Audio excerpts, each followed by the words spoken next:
Hello and welcome to the Local Leaders Podcast. I'm your host, Jeff Johnson. The Local Leaders Podcast provides a platform for successful business owners to share their stories, their experiences, their advice, and their ideas in order to help our listeners achieve more success in their business and in their lives. Get ready, another great show is coming up.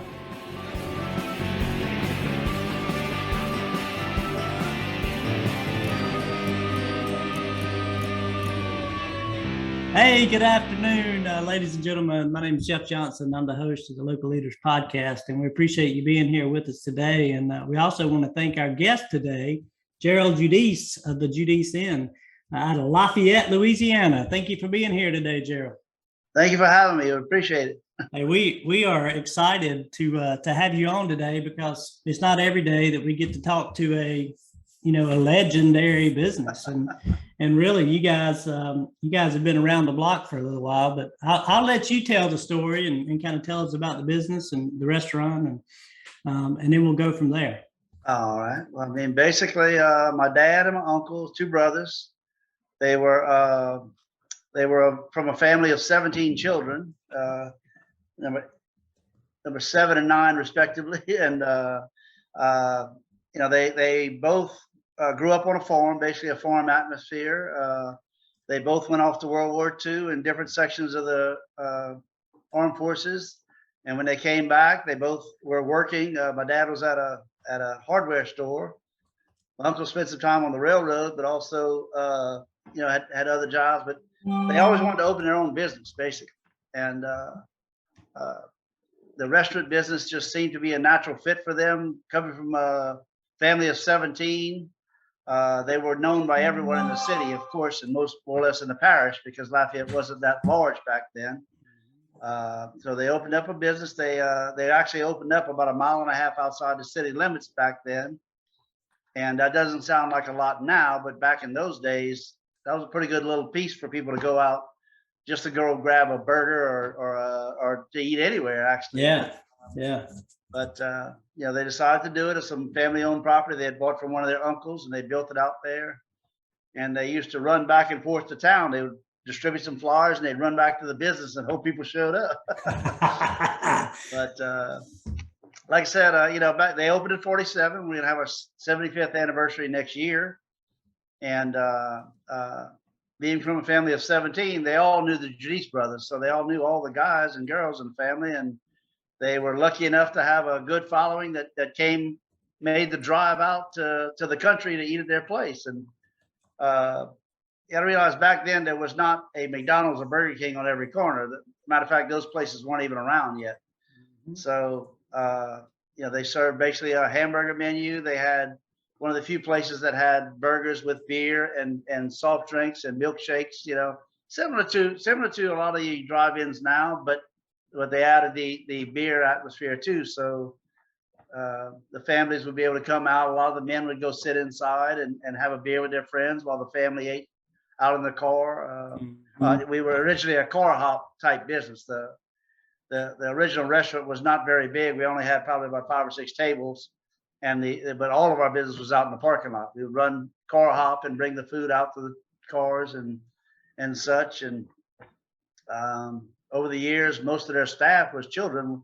I'm the last of 8. My uncle had 6, and of course, a multitude of cousins and friends that came in and worked at the business, over the years.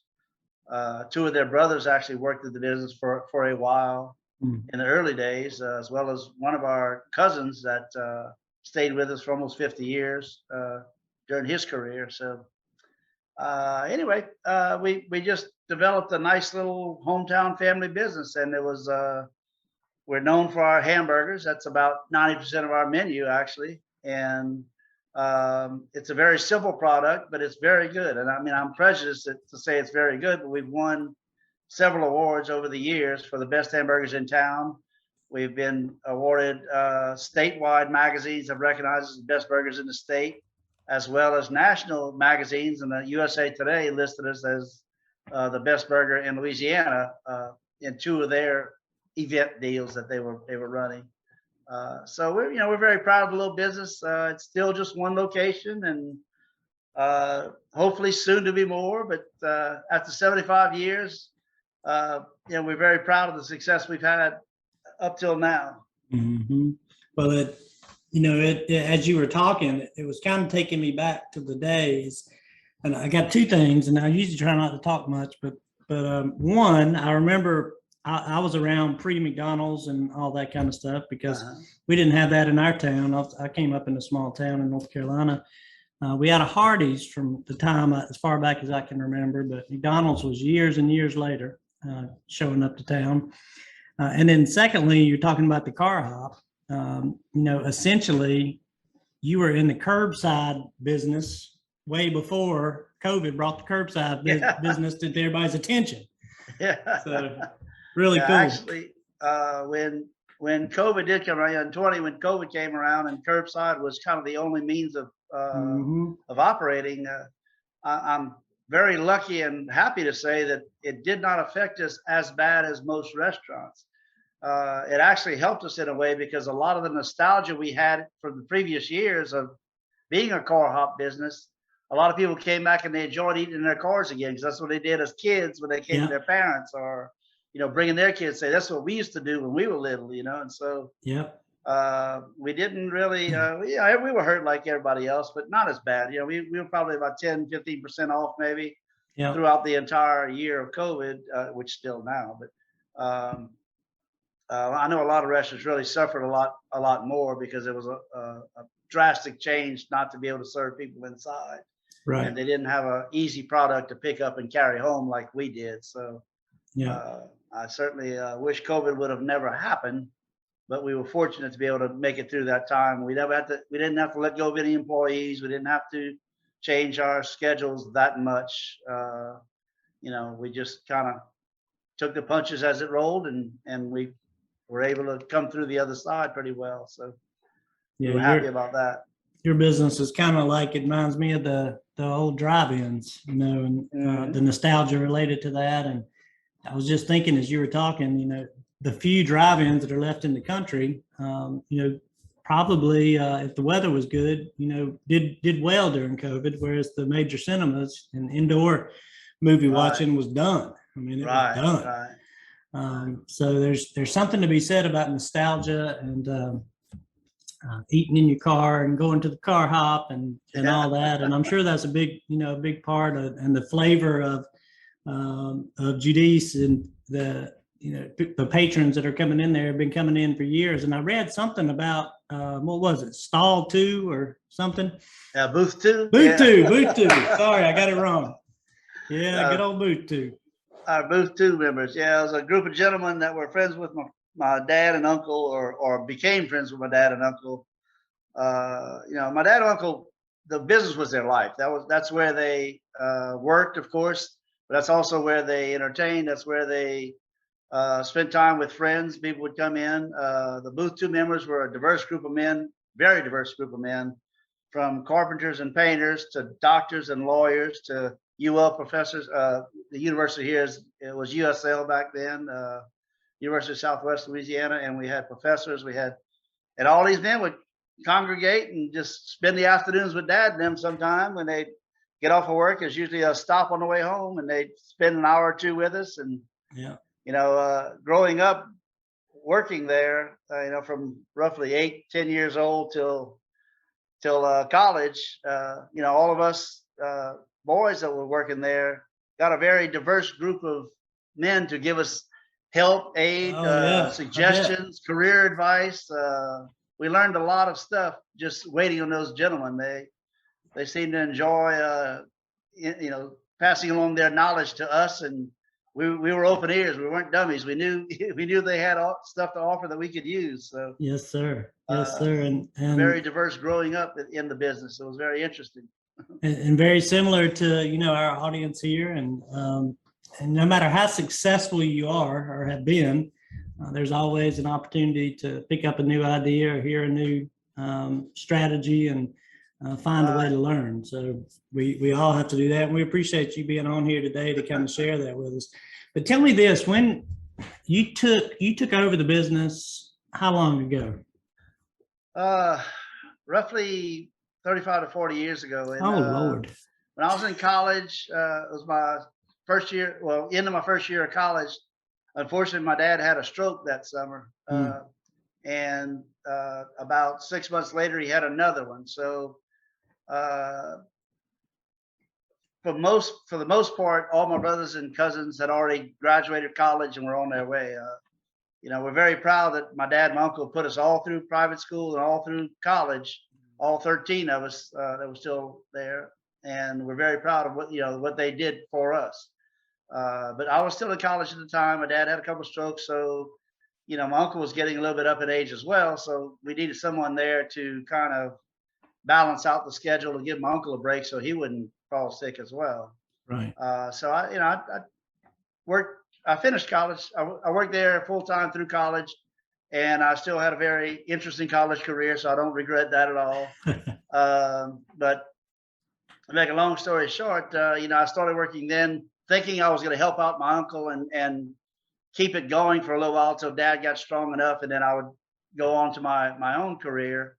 But as it turned out, 2 years turned into 5, then 5 years turned into 10, and as my uncle passed in '88, and my dad passed in '92, and I chose it as my career from then on.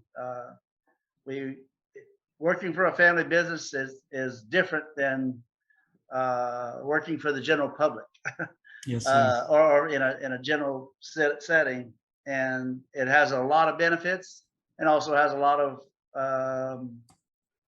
challenging portions to it. Yeah, you have to bridge your personal feelings and your family relations with what's best for the business, as well. And that's kind of how we've ended up having one location for 75 years, because it's not just a business for all of the children involved. It's more of our monument, so to speak, of my dad and my uncle's legacy and such. So, we're fortunate that we've done very well and stayed really busy and been a part of the community. And yet, there's always the question of why haven't we grown and such. And we're starting to discuss it now. That my dad and uncle have passed, and my mom and my aunt have passed. And so we didn't want to mess up their legacy and their memories. And now it's looking like we're going to probably start adding a location or two. Nothing big, nothing great, but there's room for it for sure. Yeah, well, there's always room for a great restaurant with, great service and super food. And you guys definitely have it. I saw some of the accolades and the press related to the hamburgers, and for anybody who hasn't been over and had a hamburger, shame on you. You've had 75 years to get over there, and tell me if I say it right, Louisiana. Louisiana. Yeah, I know you don't drag it out too far, but I love you guys down there, and it's always exciting to talk to people in different places. And I wanted to ask 2 questions. One is, are your brothers and sisters still involved in the business at all, or are they advising, or kind of how are they involved, if at all? And then I'll go to my second question. Basically, no. I mean, both families, all the children of both families still own a portion of the restaurant. Okay. And, as it was passed down from the families, since I've been there the longest, I have the largest portion, but that's from my parents that passed a bigger portion down to me since I had stayed. Right. But they're still all owners. But as far as operating of the business, no, it's pretty much just been me for the last 35 years. Gotcha. Believe me, there's plenty of suggestions, comments, corrections. Well, that's where I was on going. A daily basis. But as far as the operation of the restaurant, it's just me. Yeah, that's where I was going. I assumed you were running operationally, and if the family members had a share, I'm sure they had something to say periodically about things that are going on over there. But it's also good. It's good to have more voices. Sure. Especially when you start thinking about, is it time to expand or to grow? That's got to be a super big decision. There's especially in today's world, with the issues we have with food shortages, food prices, staffing, and all those kind of things. kind of going against you. The timing is not necessarily the best. Right. Right. But you've got a great brand, and if you still feel the passion and are able to put in the work to get that thing up and running, there's no reason why you can't be successful all over with with your brand. So kudos for considering it. And is it the timing kind of now that's holding you back? You could probably split the line right down the middle between the two families. There's a bunch that have wanted to do this for many years. Mm-hmm. The other half is more of, like I said, not looking towards the business side of it, but looking towards the personal and emotional side of it, the legacy and I'm saying it's a restaurant, but I'm calling it the monument to my parents. Right, it's like right. they have a fear of duplicating it and not being able to duplicate the original place, and you never can do that, really. But you certainly have room. We certainly have room to grow a bit and have a few more locations, and then as those grow, you take off from there. But now that this is sad to say, now that the parents have passed, and like a big part of the non-growth and no risk factor was my parents, especially my mom and my aunt. They were dependent upon the income of the restaurant for their retirement. Right. Anyone above 60 something knows that Social Security and retirement is not going to be enough to take care of you. So yes, sir. The restaurant was their source of retirement income, so to speak, and we were able to take care of them.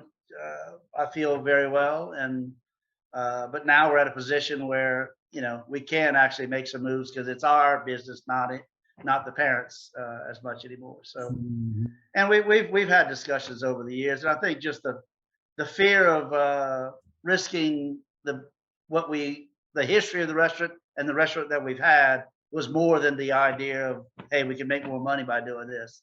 Right. It sounds silly, but it's true. We were fortunate that all 13 of us have been somewhat successful. So the financial side of it hasn't been the premier portion of the business. It has been just,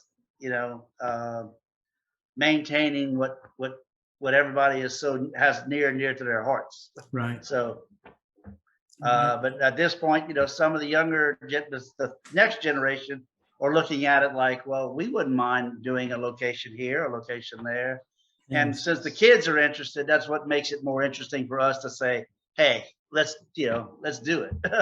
yeah. Let's rethink this thing and see if we can, because especially if you got one raising their hand, going, hey, I'll take one. Yeah. No, exactly. And if you, especially keeping it in the family like that, then the chances of keeping the legacy true, or being true to the legacy, are better. Of course, the more far removed you get from your dad and your uncle, then it's even more challenging. But there's a ton of pros and cons, and we can talk those all day long. But it's I think the brand recognition is there, especially in Lafayette, and sure can be translated out. You got people coming from outside your area to dine with you, and you got 75 years of history, which is hard to pass up, to be able to grow the business. Well, I'm sure anyone knows that has been in a family-oriented business. Family businesses generally tend to fail when you get to the third generation. The second generation will generally hold it up and keep it going. By the time you get to the third generation, most of them will end up evaporating, or when I say failing, it's not necessarily failing, but evaporating. It's just the interest. When you grow up in a place, there's not as much interest as continuing that operation, especially in a small restaurant type business. But in a lot of others as well, I can't count how many local businesses I know of that made it to the second generation. By the time the third came along, they're closing the doors. It's not because they haven't been successful. It's just because there's no one interested in running it. Yeah, and if you sell it, you feel like you've sold out your family. It's not. It's everybody has their own personal deal. Some it's a financial deal, and some of it's more of a personal, emotional type attachment to the business. We have a restaurant here in town that was the only restaurant older than Judice In that just recently closed. And it was that exact deal. The third generation was not interested in being in that restaurant anymore. It was very successful, great seafood business, and Don Seafood, and they actually franchised back, I guess, in about the 70s or so, but under a different name.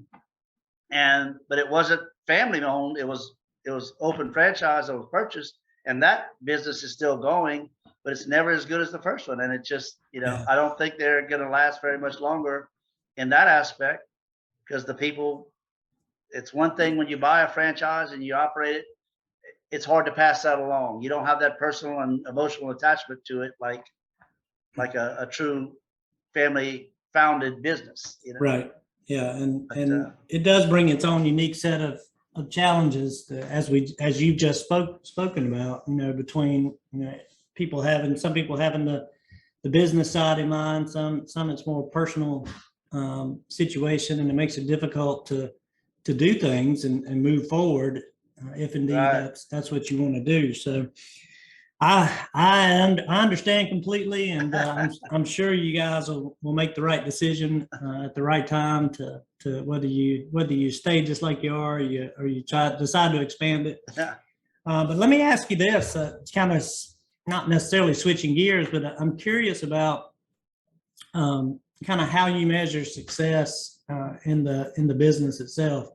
Are you more of like the numbers guy that's looking at the the numbers and the spreadsheets and all that, or do you run it kind of more what I call by feel, by just being there and watching what's going on and seeing the reaction of the people? Kind of what how do you roll in terms of that? Well, I mean, basically you have to have a combination of all of the above, but like I said, the business has been financially successful for the small place that we have, and like I said, through put 13 children through not only a private school education plus college education. We have doctors and lawyers that continued education, a few teachers with masters. We cover just about every field there is, from engineering to doctors, lawyers, nurses, teachers, accountants, inside the family.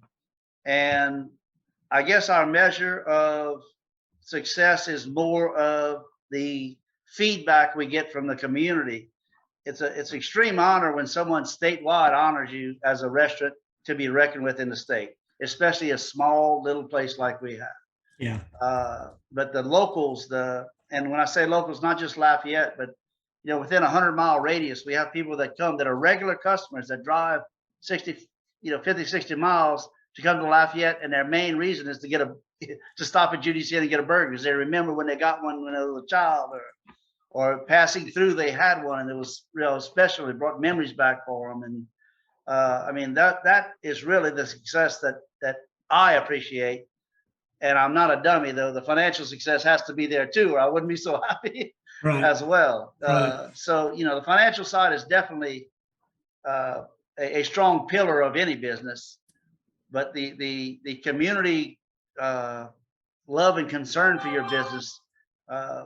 When we had a storm come through and our sign was battered and we had to close for a few days, the amount of people that just showed up and said, "What can we do? Can we help you?" This is a little bitty cinder block building, but the people that would just stop by, "Man, if there's anything I can do for y'all, I want y'all to get open back quick," and stuff. Yeah. And that's the kind of things that resonate with me and with my family. When we travel, snow skiing or something, you're on a mountain somewhere skiing down the hill, and you'll start talking to somebody on a lift, and this is all of my family, and someone's say, "Where are you from?" "Well, we're from Lafayette, Louisiana." "Yeah, we heard of this little burger place down there." Man, that kind of thing just perks you up so much. It's amazing. The notoriety or the spread that we've gotten out of this little bitty business that my dad and uncle built themselves. They physically actually built the building themselves when they first opened. And so there's so much pride in the business, as well as the financial side and the the family side of it. You know, it's neat. It's neat. Yeah. And also has its challenges, like you said. You know, everybody in the family has their own opinion of what we should do, shouldn't do, and how we're messing up, what's not clean enough, and that sauce wasn't tasting just right last week or something. Yeah. So, Yeah. What happened to that sauce? yeah. I noticed a little twang that wasn't there before. But yeah, it's good and it's bad, as we said. But it's funny in talking to different owners like yourself throughout these podcasts that we've done. I've kind of found that's the two sides that that people fall under when you talk about how do you measure success. Some are very numbers oriented, and sales are and labor and food costs, and they're all over those numbers, and as long as all those are going in the right direction, they're successful. And then there's others who I just call it run it by more of a feel. Yeah. And there's a few that's a combo, but I usually see people on either side. So it's just interesting to. Well, I'd say we're a lot more on the feel side than on the financial side. If you would look at our menu from 1950 to the menu that we have right now, there's not much change in it. We have the same product. We do it the same way. Over the years, I don't know if you're familiar, we do not sell French fries. You know how many people every day walk in and say, how you can have a hamburger with no French fries? That's the way my dad and my uncle opened. The burgers and fries were not a thing back then because there weren't locations all over the place of these places. So yeah, they weren't synonymous to get together. Right. When they first opened, they had a burger recipe. They had their own seasoning recipe. They got the sauce mix. It's not just some old mix some mustard mayonnaise together and call it a special sauce. It's an actual prepared cooked sauce that one of their aunts or great aunts, I guess one of my great aunts, used for her meatloafs and her chickens and different things like that. And they just loved it. So they said, can we use it for our burger? And she was honored, said, sure, and it's our little, I know every restaurant says this, it's our own little secret sauce, but it propelled us to being different from all the other guys. And when as the years went by, Dad and them didn't want to be like anybody else. They didn't try to keep up with the restaurant down the street. Say, we do what we do. We do it good. If you want it, come get it. If you want something else, go somewhere else. They were a little bit hard-headed, but it was part of their success, And I think a lot of the people around here and the people that came to town found it amusing that they were so independent thinking and independent business. They didn't care about anybody else and what they were doing. Said, we know what we do. We're going to do it good. Yeah, if you want it, come get it. If you don't want it, that's okay. we make the best burger in the state, and if that's what you got a taste for, come get it. If you want a French fry, McDonald's is down there. Yeah, we're not trying to add this and pull in that or add something else that somebody else is doing. This is what we do. We do it good. Yeah, and it's worked for all these years, and I know you've got you built the business over 75 years with return customers and then generational customers. Right.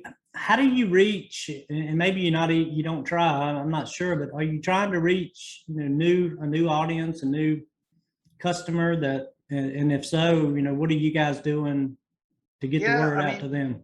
And this I'd say this goes back to Dad and Uncle Al. They had a very strong feeling toward education. Mm-hmm. And obviously they put us all through school. Not going to college was not an option for any of us. You were going to get a college degree one way or another, and then you make up your own mind after that. Mm-hmm. Number two, they were always involved in local schools. We're a small business. It's not like we can make huge donations to schools, but we've always been involved in all the local schools, all the private schools, all the public schools. We're involved in their programs. We try to donate what we can.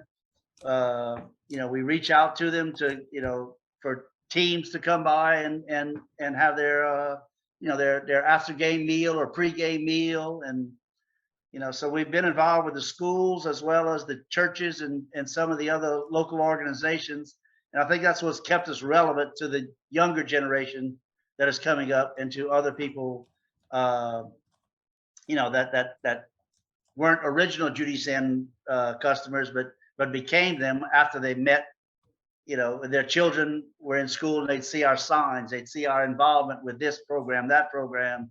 And for a small business, I think they just respect that. So they want to support us because we support them. And especially UL, that's one of our big deals where we, like I said, we can't donate large sums of money or anything like that, but we contribute everywhere we can in these local organizations and things. And they treat and they reward us back by promoting us and patronizing us over the years. So yeah, that's actually kind of like I don't know, grassroots marketing or basic marketing, 101, that of being involved in the community and making sure you're staying in front of people, and the fact that education was so important to your predecessors, to your father, your uncle, and your family. It makes perfect sense to jump in and be involved in the schools because it accomplishes everything. It promotes, education as well as promotes, the business to those folks coming through that system, right, so that they can become lifelong customers, as I'm sure so many people have. And then, having such a large family and such a diverse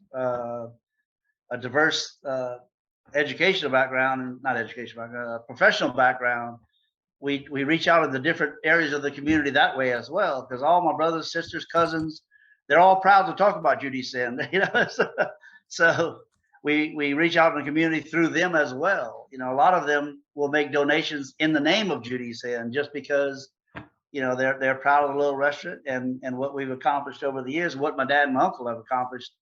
Running a business is one thing, but opening one from scratch, that's amazing. That's hard to do. I've tried it and been somewhat successful, but it's a whole different ball game to buy and establish or work an established business and just start from the ground up and build one. And so we're very proud of my dad and my uncle that they actually built this thing and created this little dynasty, this little tradition that we are now, benefiting from. Yes, sir. It's in many ways, and a great tradition it is. And you're exactly right. And in fact, I talked with a business owner just earlier this week who had an interesting kind of story on that, because he had acquired a successful restaurant that had a 10-year or so, 13-year history in the town he was from. He acquired that and made it better over the next several years, but it was already successful. So there were challenges and different things like that he was facing. But oh, sure. But then he decided, okay, I got this down now. I'm going to go ahead and expand and open a second one in a new town. So then he got the experience of opening basically a brand new business. A brand new restaurant. You think, well, I've got my one location brand over here in this city, and surely some people over here know about it, and I'm sure that's true, but you still got to basically rebuild the whole thing. You got to reinvent yourself and your business, and you got to present it.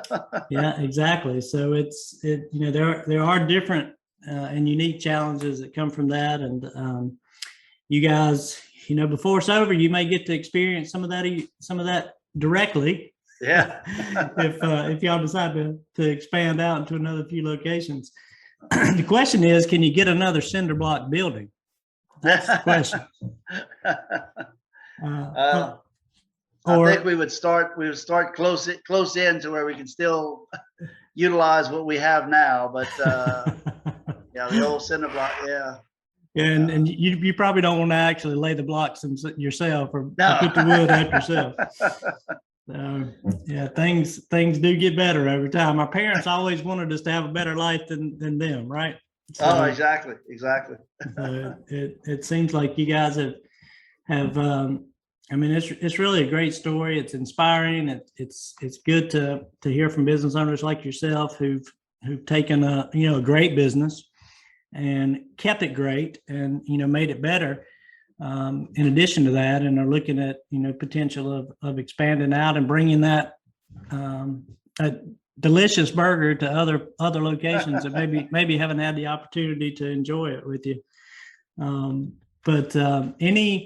I guess as we kind of roll around toward the end of it, are you having, let me backtrack to some challenges. Are you having Sure. any issues there with staffing like most of our customers are having across the country, or are you guys somewhat insulated from that due to your reputation and longevity and whatnot? I would say, well, staffing over the entire 75 years has been a challenge. We're fortunate because, like I said, coming from such a large family, we've had a lot of relatives or friends of relatives that have come through the business that have worked for us. But that is probably one of the bigger challenges for any restaurant now. We're kind of fortunate because, like I said, coming from a big family, have a pretty big reach in this community. We haven't had too much trouble finding people to come in and work. Yeah. During the COVID issue, we didn't let anyone go, even though we didn't need the full staff. I kept everyone working, kept everyone busy because A, they needed their jobs, they needed that to continue on, and B, I didn't want to have to start building from scratch again like a lot of restaurants are having to do now. Yes, sir. I'll probably shoot myself in the foot in saying this: the work ethic of people today is not the same as it was 20 years ago. It certainly wasn't the same as my dad and my uncle's era. I mean, they call them the greatest generation for a reason. Those are generally all hardworking men. They wanted to earn everything that they got, and you don't find that as much anymore. But there's still some qualities, some still diamonds in the rough out there that, yes, sir, once you get them in, and that's one thing that we have been lucky too, is with our history and our turnover of employees. Those guys, when they walk in, they know that they're in a different little place. It's not just a job. It's not just thing. We expect more out of you, and not work wise, but your personality, your work ethic. You need to show people that you're willing to take the extra mile for them, because all we're doing is serving them a hamburger. So they got to come back, and they got to want to come back for that hamburger. So they got to like you. They got to respect you. And a lot of our guys will come back and tell me, when I left the inn on my next interview out of college, I told them I worked for Judice In and said, man, that's some good people over there. And some of them actually feel like it had something to do with them getting hired. That, well, having that experience, knowing where they came from, and the kind of background of my dad and my uncle and their work ethic, and what we still train our employees in that same work ethic, that they probably going to get a good employee if that guy has the qualifications to work for these different organizations. So that's one of the other neat things, is when my past employees come back and tell me, man, thank you, we really learned a lot here. That means more to me than a good day's sales. Yes, sir. Yes, their sir. parents will come back and say, man, you taught them a lot about work and finance, and how to work hard to achieve than we could ever do. Yeah. And just little comments like that, they mean the world to me. And that's pretty much more of the success portion that I like, as much as the financial success. Yeah, I was going to say that kind of goes back to that recognition or acknowledgement that that you've done well, you're doing good, and you've helped someone. That's just a value. It's a family value kind of thing, and finding people that have good, solid values, and and a good work ethic, who want to learn, who are open to learning. You're right. It is more difficult today than it was back in the day, and I hope that'll change somehow, but I'm not sure. I'm not sure how to fix that one. Well, it may be too late. No, it's never too late. It's never too late. Just something may happen that's going to slap another generation in the face, where you're going to have to get up and do something, or if you don't help yourself, there won't be anybody else out there to do it for you. And every so often something turns it over, and maybe this COVID thing, or maybe it'll be the next thing. But people, there's only so many people that can be taken care of. Somebody's got to be doing the the grunt work too. So Yes, sir. That's exactly right, and they'll see that sooner or later. You're exactly right. No, never too late. Keep the hope up, and in the meantime, you got to go find those diamonds in the rough who are there today, right. and get them motivated and keep them. That's the other part is you're not only recruiting but retention. Right. So. Right. So as we, I guess, get close to closing up our show today, Gerald, again, it's been fantastic learning about you guys and your family and your business and being able to share some of that with the audience or with our listeners. And I didn't really totally prep you out on this one, but just out loud and thinking out loud, are there any like words of wisdom or final pieces of advice you might give to our listeners or any of our listeners who are thinking about opening up or starting up a restaurant, or maybe are kind of at the beginning of the startup phase? Any words of wisdom or pearls of wisdom, as my mom used to say? Well, well, first of all, I want to thank you for finding us, and I'm excited to be a part of your podcast.